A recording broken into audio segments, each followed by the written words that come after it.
Have you ever spotted McDonald's hot, crispy fries right as they're being scooped into the carton? And time just stands still. Ba-da-ba-ba-ba. As a longtime foreign correspondent, I've worked in lots of places, but nowhere as important to the world as China. I'm Jane Perlez, former Beijing bureau chief for the New York Times. On Face Off, the US versus China, we'll explore what's critical to this important global relationship. Trump and Xi Jinping, AI, TikTok, and even Hollywood. New episodes of Face Off are available now, wherever you get your podcasts.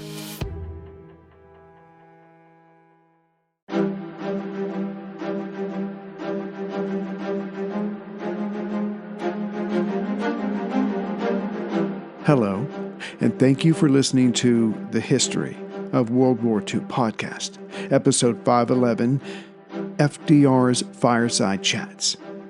Humans are such that they respond intensely to two things, honesty and charm, though not necessarily in that order.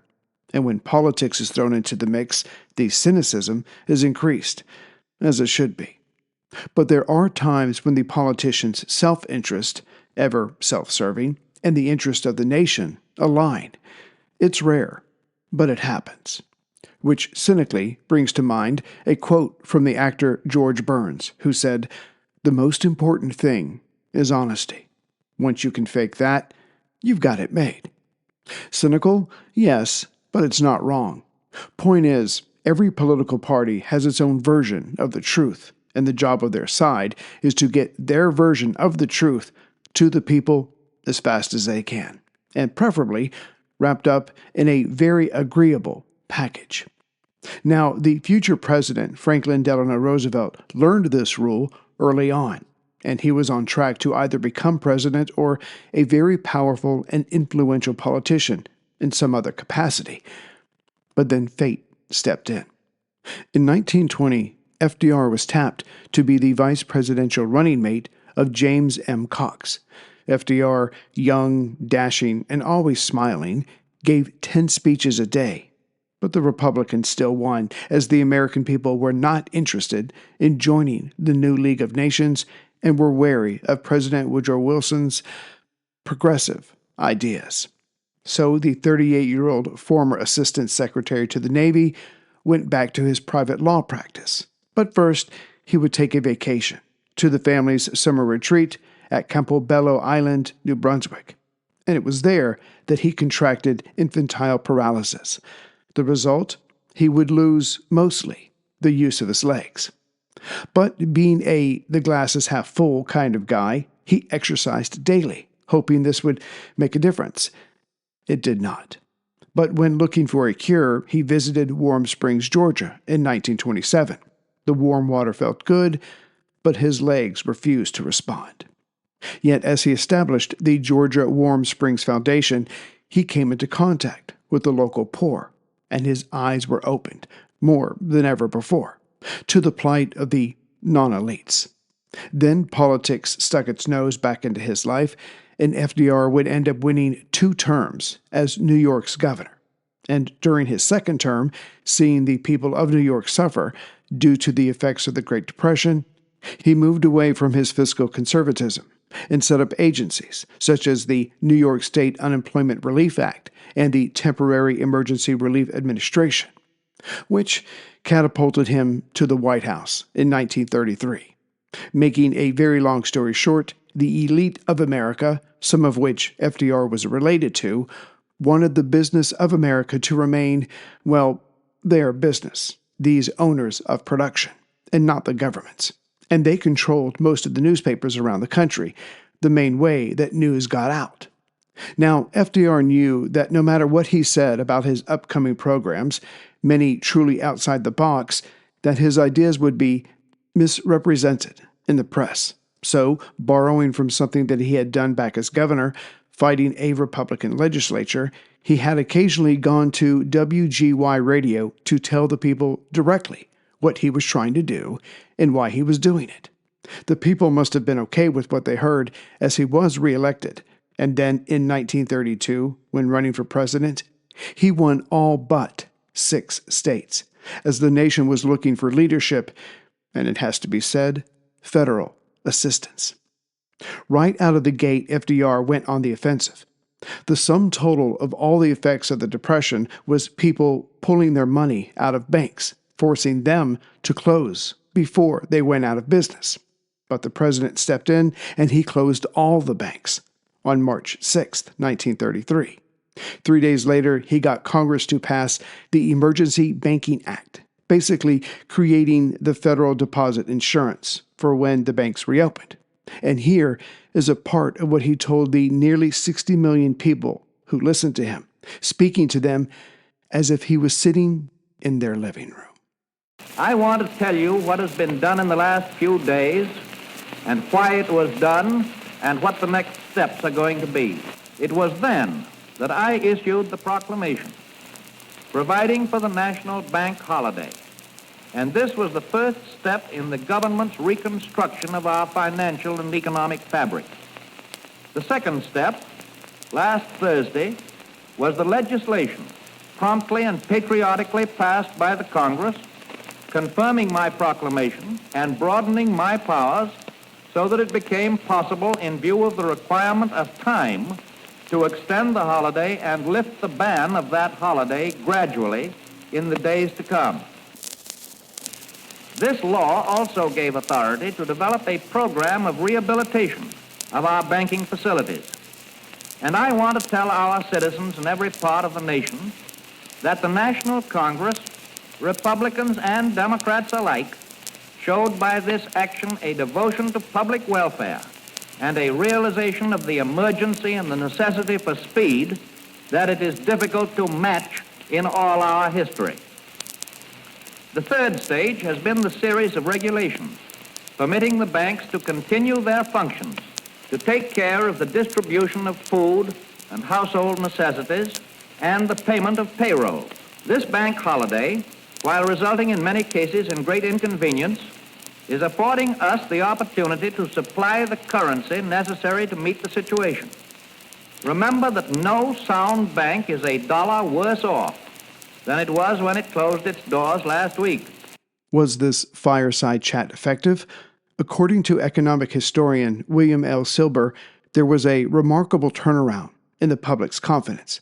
The contemporary press confirms that the public recognized the implicit guarantee and, as a result, believed that the reopened banks would be safe. Within 2 weeks, people returned more than half of the cash they had been hoarding, and the first stock trading day after the bank holiday marked the largest ever one-day percentage price increase.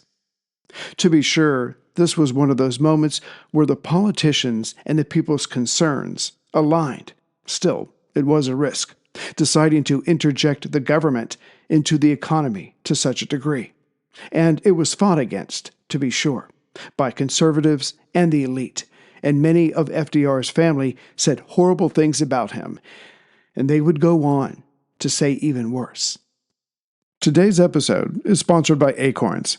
Acorns makes it easy to start automatically saving and investing, so your money has a chance to grow for you, your kids, and your retirement. Well, it's a new year, but will there be a new you? Only about 8% of people stick to their resolutions, and one of mine, each and every year, is to be more knowledgeable in financial matters, specifically my financial matters. I've been with Acorns for the last 5 years, and I'm very happy with what they have to offer. I have several accounts, and again, am content to watch them all just grow. So download the app and take a look for yourself. Investing does not have to be intimidating. Acorns gives you small, simple steps to get you and your money on track. Acorns will recommend a diversified portfolio that fits you and your money goals. Remember, you do not need to be rich. Acorns lets you invest with the spare change you've got right now. So, as the new year is upon us, take some steps to benefit yourself. Remember, from Acorns, mighty oaks do grow. Grow your oak. Head to acorns.com/WW2 or download the Acorns app to start saving and investing for your future today. Paid client endorsement. Compensation provides incentive to positively promote Acorns. Compensation provided. Investing involves risk.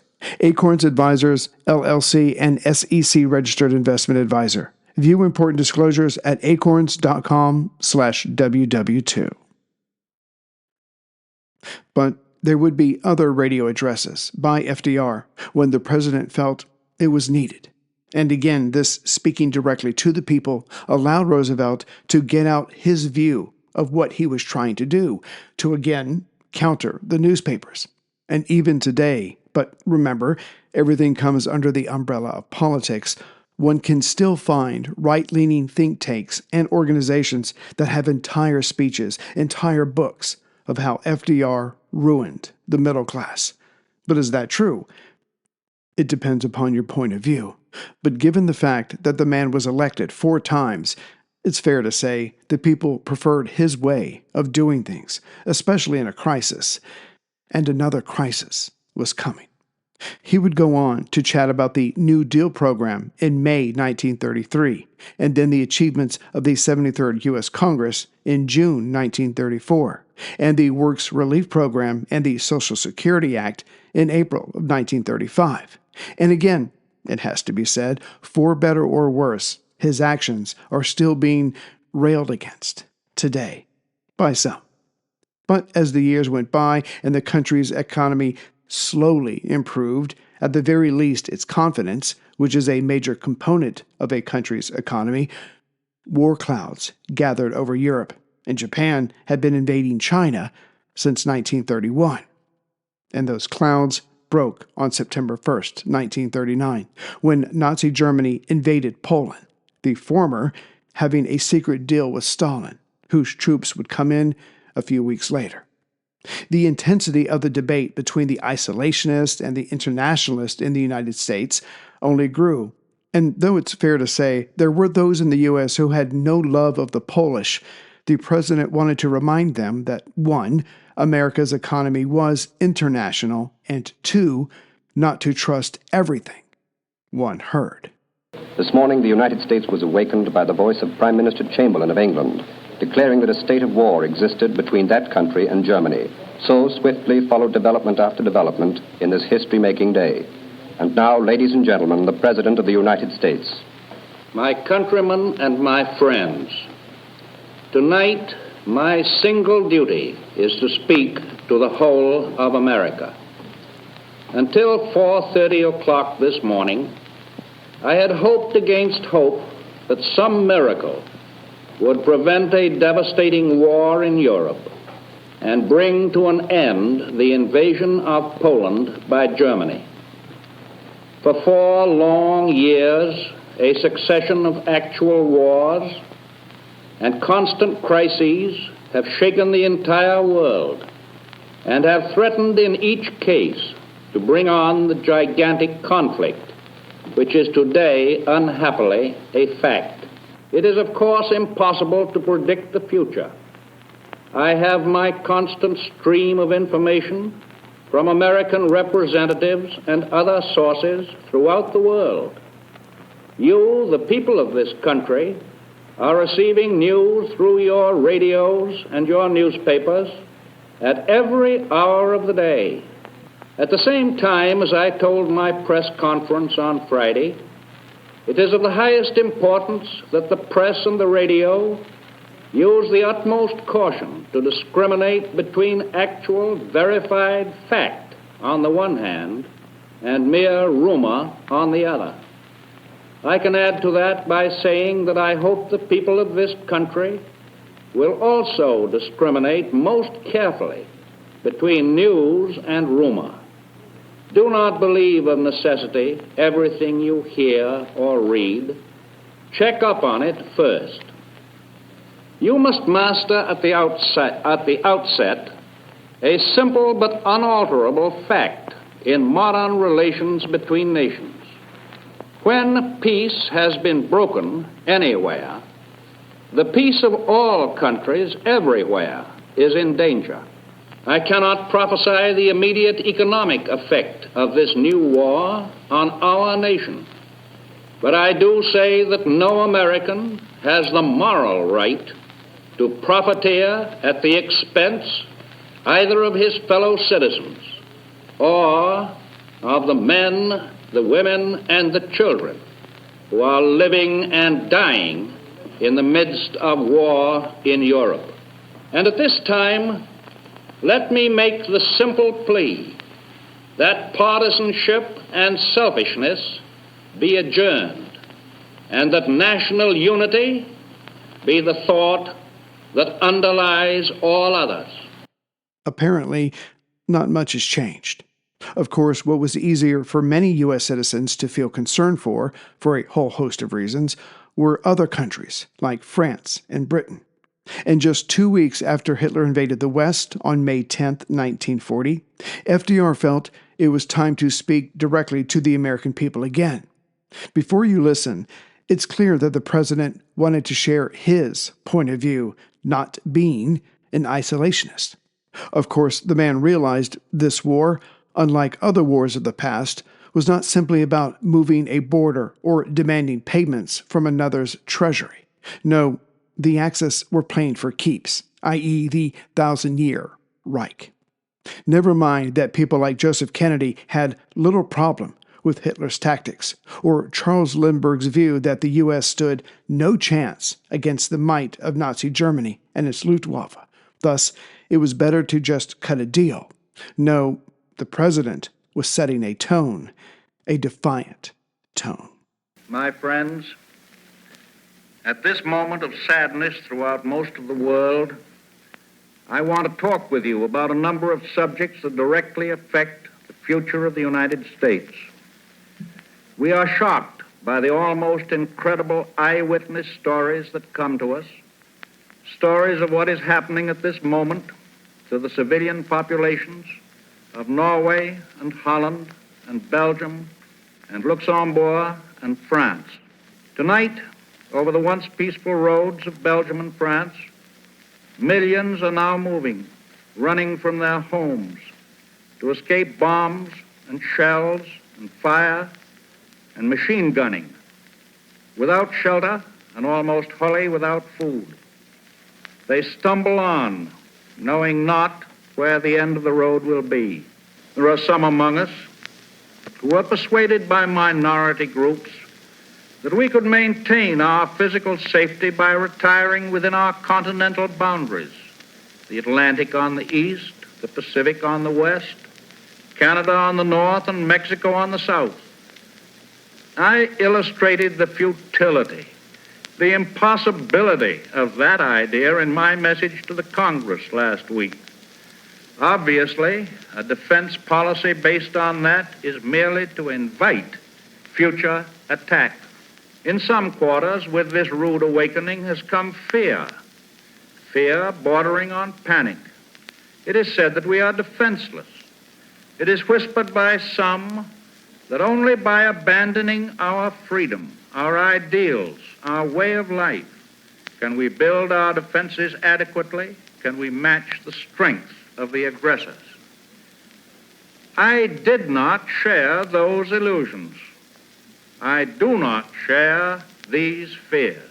Yes, the Navy is far stronger today than in any peacetime period in the whole long history of the nation. In hitting power and in efficiency, I would even make the assertion that it is stronger today than it was during the World War.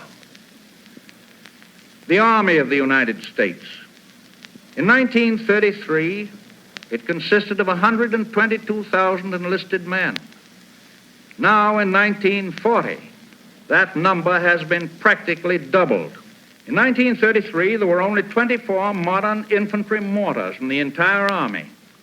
We now have on hand and on order more than 1,600. In 1933, we had only 48 modern tanks and armored cars. Today, we have on hand and on order 1,700. In line with my request, the Congress this week is voting the largest appropriations ever asked by the Army or the Navy in peacetime. And the equipment and training provided for them will be in addition to the figures I have given you. For that reason, we must make sure in all that we do that there be no breakdown or cancellation of any of the great social gains which which we have made in these past years. We have carried on an offensive on a broad front against social and economic inequalities, against abuses which had made our society weak. That offensive should not now be broken down by the pincers movement of those who would use the present needs of physical military defense to destroy it. But by the end of 1940, the cause of freedom looked beaten. France was out of the war, the British were hanging on in their home island, but losing in other theaters. But it was about to get worse. It can always get worse. For the president had to tell the American people that they, none of them, were safe. And his language was quite direct. My friends, this is not a fireside chat on war. It is a talk on national security. Because the nub of the whole purpose of your president is to keep you now and your children later and your grandchildren much later out of a last-ditch war for the preservation of American independence. We met the issue of 1933 with courage and realism. We face this new crisis, this new threat to the security of our nation, with the same courage and realism. For on September 27th, 1940, this year, by an agreement signed in Berlin, 3 powerful nations, 2 in Europe and 1 in Asia, joined themselves together in the threat that if the United States of America interfered with or blocked the expansion program of these 3 nations, a program aimed at world control, they would unite in ultimate action against the United States. Some of our people like to believe that wars in Europe and in Asia are of no concern to us, but it is a matter of most vital concern to us that European and Asiatic war makers should not gain control of the oceans which lead to this hemisphere. Does anyone seriously believe that we need to fear attack anywhere in the Americas, while a free Britain remains our most powerful naval neighbor in the Atlantic? And does anyone seriously believe, on the other hand, that we could rest easy if the Axis powers were our neighbors there? As planes and ships and guns and shells are produced, your government, with its defense experts, can then determine how best to use them to defend this hemisphere. The decision as to how much shall be sent abroad and how much shall remain at home must be made on the basis of our overall military necessities. We must be the great arsenal of democracy. For us, this is an emergency as serious as war itself. Turns out ignoring a bully is no guarantee of peace. Welcome to Nada Yada Island. Next on Metro's Nada Yada Island podcast. I almost fainted when the 4 new bombshells arrived. 4 free Samsung Galaxy A16 5G phones at Metro. No way. And finding out the 4th line is free. Oh, things got heated. That's wild. Join Metro and get 4 free Samsung 5G phones. Only at Metro. Plus tax. Bring 4 numbers and an ID and sign up for any Metro Flex plan. Not available currently at T-Mobile or been with Metro in the past 180 days. And then came Pearl Harbor. But what was indecent, this attack, even cowardly, from the point of view of the U.S., was clever to the Japanese military. To strike your opponent just after announcing that peace was not possible, and even here the message was buried in phrasing. But their intent was quite clear as their bombs rained down on Pearl, before Secretary of State Hull even spoke with the Japanese representatives. Yet either way, the waiting game was now over. The U.S. was in the war, and while still staggering from the enemy's first strike, the American people needed a straight shooter, and they got that from the president when he spoke to them on December 9th, 1941, 2 days after the attack. My fellow Americans, the sudden criminal attacks perpetrated by the Japanese in the Pacific provide the climax of a decade of international immorality. Powerful and resourceful gangsters have banded together to make war upon the whole human race. Their challenge has now been flung at the United States of America. The Congress and the people of the United States have accepted that challenge. The course that Japan has followed for the past 10 years in Asia has paralleled the course of Hitler and Mussolini in Europe and in Africa. We are now in this war. We're all in it, all the way. Every single man, woman, and child is a partner in the most tremendous undertaking of our American history. We must share together the bad news and the good news, the defeats and the victories, the changing fortunes of war. I repeat that the United States can accept no result save victory, final, complete. Not only must the shame of Japanese treachery be wiped out, but the sources of international brutality, wherever they exist, must be absolutely and finally broken. Even more than when dealing with the effects of the Great Depression, the country was truly united now, to an unprecedented degree, and it coincided with the president's view, a rare but powerful thing. Almost 1 year after Pearl Harbor, on October 12, 1942, FDR returned from a tour, and he got on the radio to tell the American people about what he saw and how it gave him confidence. And though 1942 was the darkest year for the Allies, overall, they were still standing on New Year's Day, 1943. As you know, I have recently come back from a trip of inspection of camps and training stations and war factories. The main thing that I observed on this trip is not exactly news. It is the plain fact that the American people are united as never before in their determination to do a job and to do it well. Whatever our individual circumstances or opportunities, we are all in it, and our spirit is good. And we Americans and our allies are going to win. And don't let anyone tell you anything different.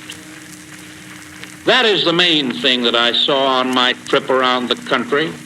Unbeatable spirit.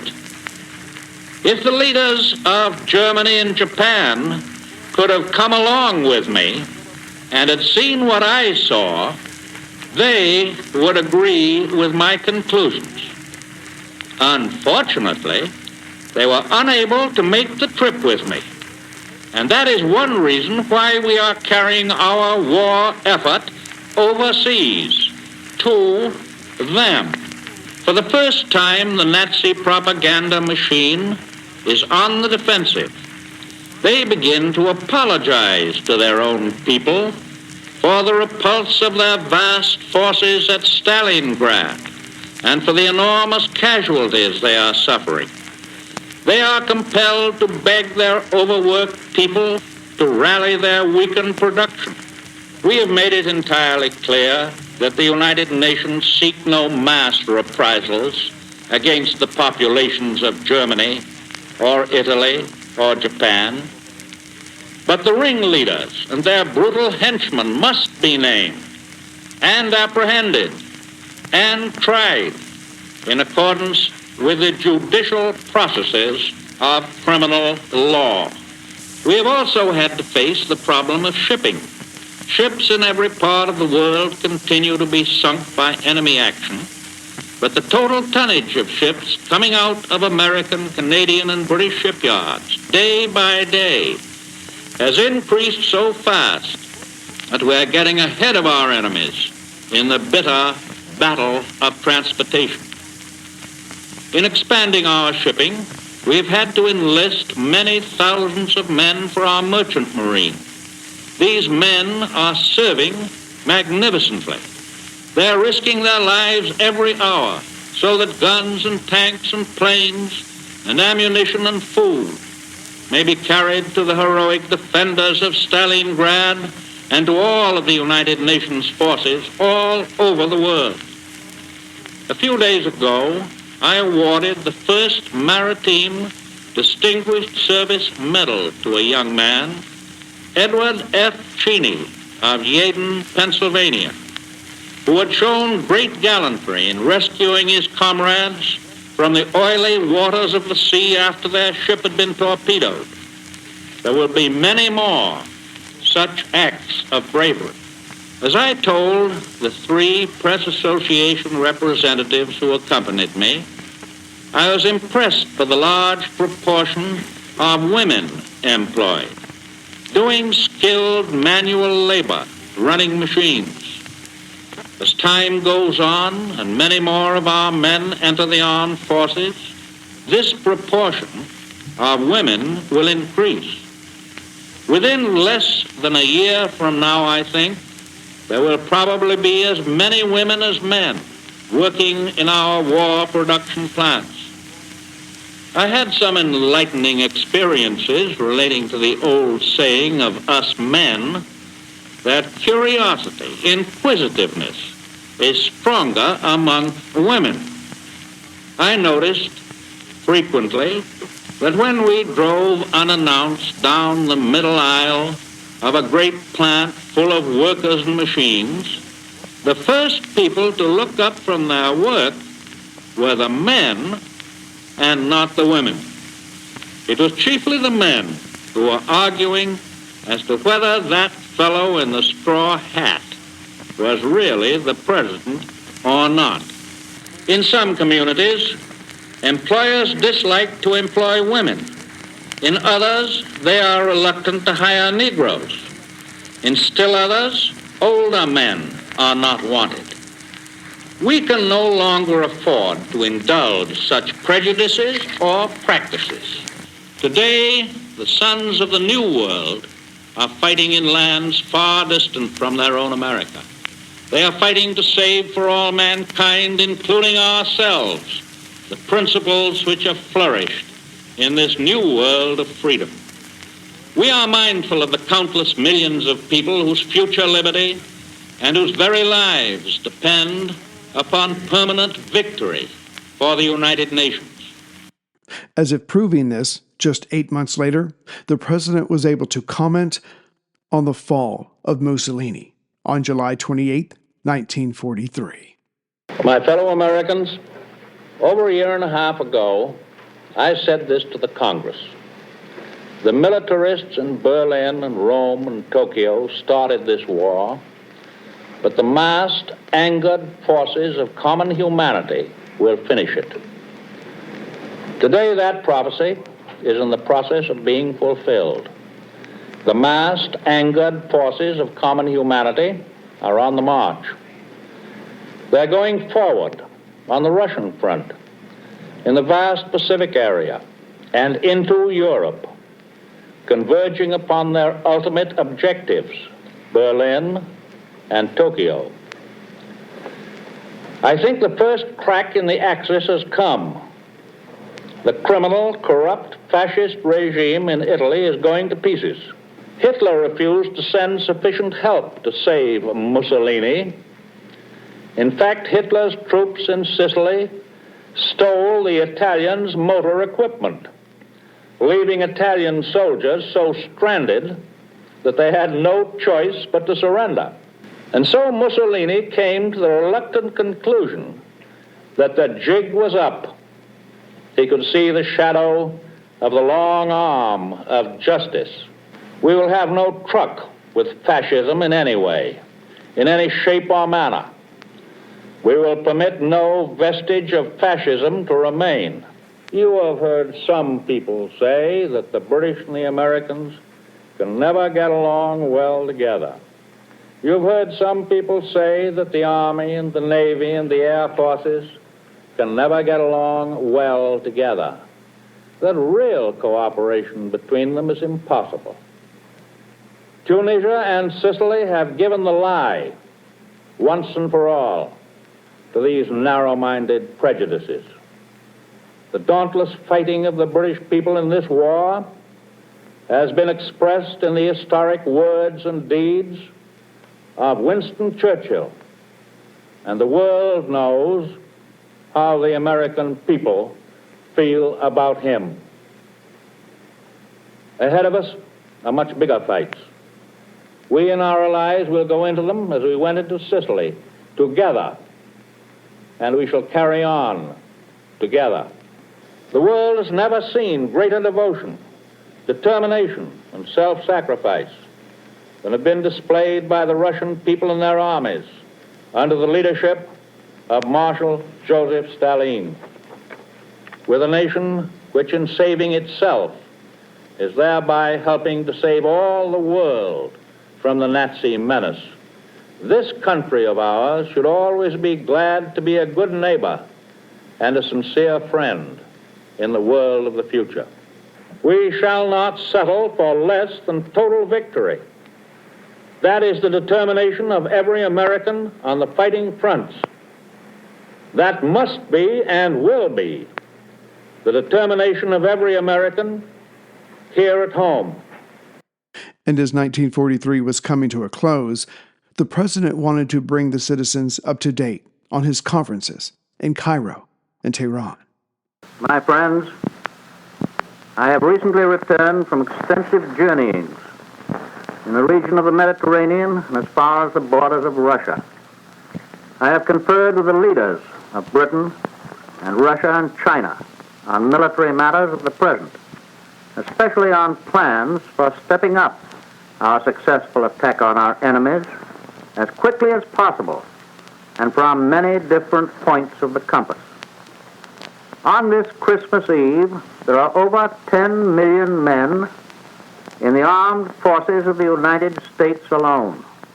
1 year ago, 1,700,000 were serving overseas. Today, this figure has been more than doubled to 3,800,000 on duty overseas. And by next July 1st, that number overseas will rise to over 5 million men and women. But even this year, we still have much to face in the way of further suffering and sacrifice and personal tragedy.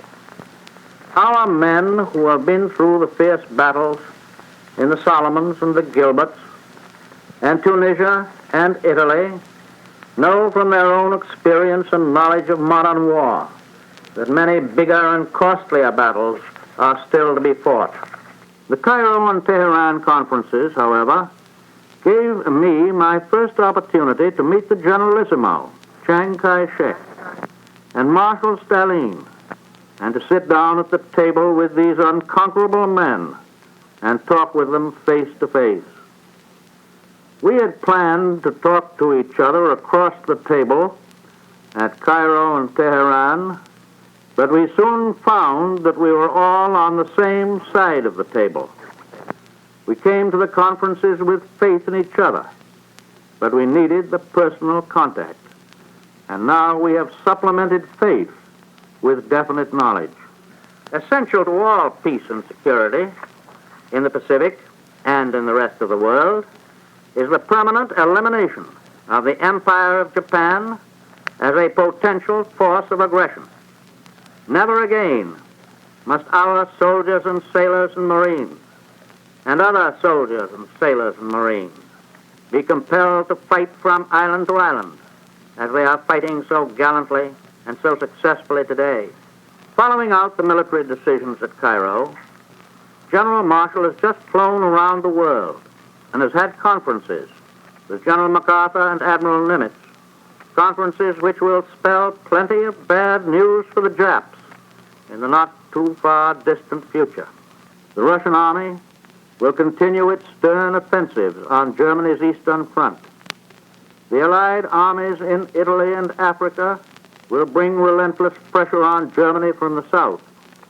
And now the encirclement will be complete as great American and British forces attack from other points of the compass. During the last 2 days in Tehran, Marshal Stalin, Mr. Churchill, and I looked ahead to the days and months and years that will follow Germany's defeat. We were united in determination that Germany must be stripped of her military might and be given no opportunity within the foreseeable future to regain that might. The United Nations have no intention to enslave the German people. We wish them to have a normal chance to develop in peace as useful and respectable members of the European family. But we most certainly emphasize that word respectable, for we intend to rid them once and for all of Nazism and Prussian militarism and the fantastic and disastrous notion that they constitute the master race. And we here in the United States had better be sure that when our soldiers and sailors do come home, they will find an America in which they are given full opportunities for education and rehabilitation, and social security, and employment, and business enterprise under the free American system. And that they will find a government which, by their votes as American citizens, they have had a full share in electing. On behalf of the American people, your own people, I send this Christmas message to you who are in our armed forces. In our hearts are prayers for you and for all your comrades in arms who fight to rid the world of evil. And 6 months later, the president had cheerful news to be shared. Borrowing from the 2 speeches FDR gave in June of 1944, he was able to speak of the fall of Rome and the start of the 5th war bond drive. The goal for this was to raise $16 billion in bonds, and considering this came a week after the D-Day invasion, this goal was surpassed by $4.6 billion. Overall, there would be 8 bond drives during the war, raising $156.4 billion in total. Long gone were the days where the debate between the isolationists and the internationalists seemed to be tearing the country apart. And at times that tension led to fistfights in the streets. But no longer. Those fists now were for the enemy. The united United States proved that almost any odds could be overcome, provided they all pulled on the same oar. And their inspiration had been the defiant United Kingdom, its allies, and the ever-petulant Winston Churchill, along with FDR's can-do spirit. My friends, yesterday, on June 4th, 1944, Rome fell to American and Allied troops. The first of the Axis capitals is now in our hands. 1 up and 2 to go. It is perhaps significant that the first of these capitals to fall should have the longest history of all of them. The story of Rome goes back to the time of the foundations of our civilization. It is also significant that Rome has been liberated by the armed forces of many generations, many nations. The American and British armies, who bore the chief burdens of battle, found at their side our own North American neighbors, the gallant Canadians, the fighting New Zealanders from the far South Pacific, the courageous French and the French Moroccans, the South Africans, the Poles, and the East Indians. All of them fought with us on the bloody approaches to the city of Rome. Our victory comes at an excellent time. While our allied forces are poised for another strike at Western Europe, and while the armies of other Nazi soldiers nervously await our assault. And in the meantime, our gallant Russian allies continue to make their power felt more and more. From a strictly military standpoint, we had long ago accomplished certain of the main objectives of our Italian campaign. The control of the islands, the major islands, the control of the sea lanes of the Mediterranean, to shorten our combat and supply lines, and the capture of the airports, such as the great airports of Foggia, south of Rome, from which we have struck telling blows on the continent, the whole of the continent, all the way up to the Russian front. The Germans, after years of domination in Rome, left the people in the Eternal City on the verge of starvation. We and the British will do and are doing everything we can to bring them relief.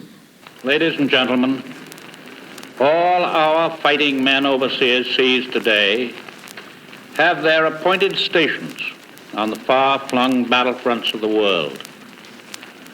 And we at home have ours too. We are proud of our fighting men, most decidedly. But during the anxious times ahead, let us not forget that they need us too. Whatever else any of us may be doing, the purchase of war bonds and stamps is something all of us can do and should do to help win the war. Of course, there are always pessimists with us, everywhere, a few here and a few there. I am reminded of the fact that after the fall of France in 1940, I asked the Congress for the money for the production by the United States of 50,000 airplanes per year. Well, I was called crazy. It was said that the figure was fantastic, that it could not be done. And yet today we are building airplanes at the rate of 100,000 a year. Tonight, therefore, on the opening of this fifth war loan drive, it is appropriate for us to take a broad look at this panorama of world war. For the success or the failure of the drive is going to have so much to do with the speed with which we can accomplish victory and then peace. I think that from the standpoint of our enemy, we have achieved the impossible. We have broken through their supposedly impregnable wall in northern France. But the assault has been costly in men and costly in materials. Some of our landings were desperate adventures, but from advices received so far, the losses were lower than our commanders had estimated would occur. We have established a firm foothold.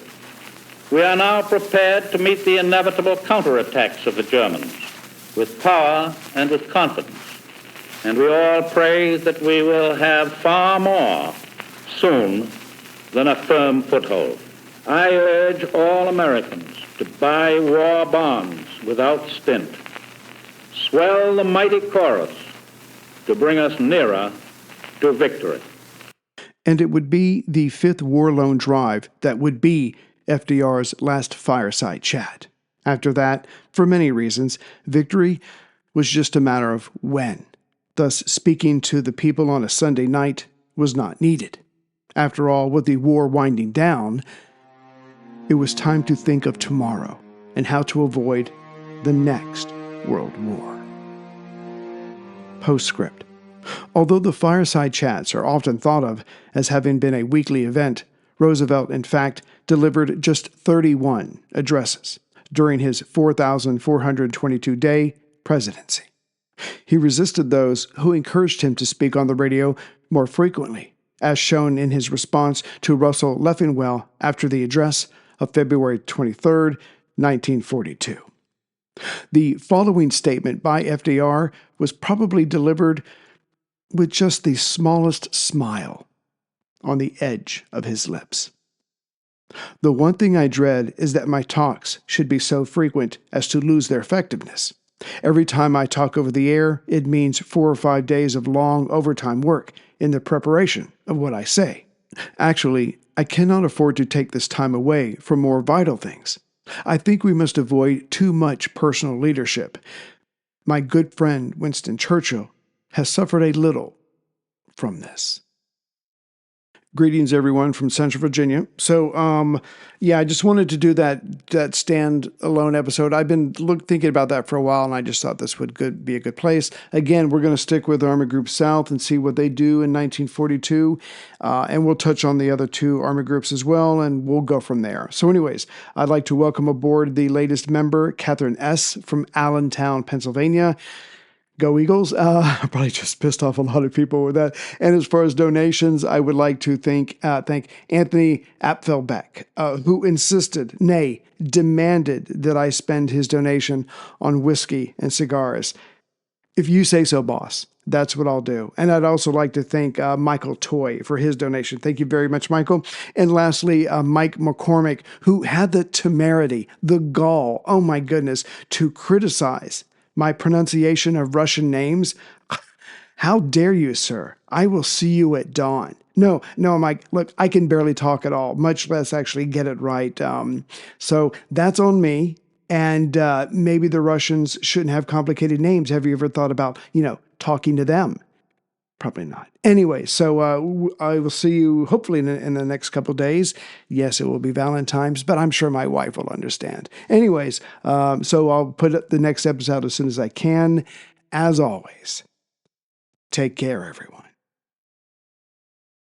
Hello, everyone. My name is Wesley Livesey from the History of the Second World War podcast.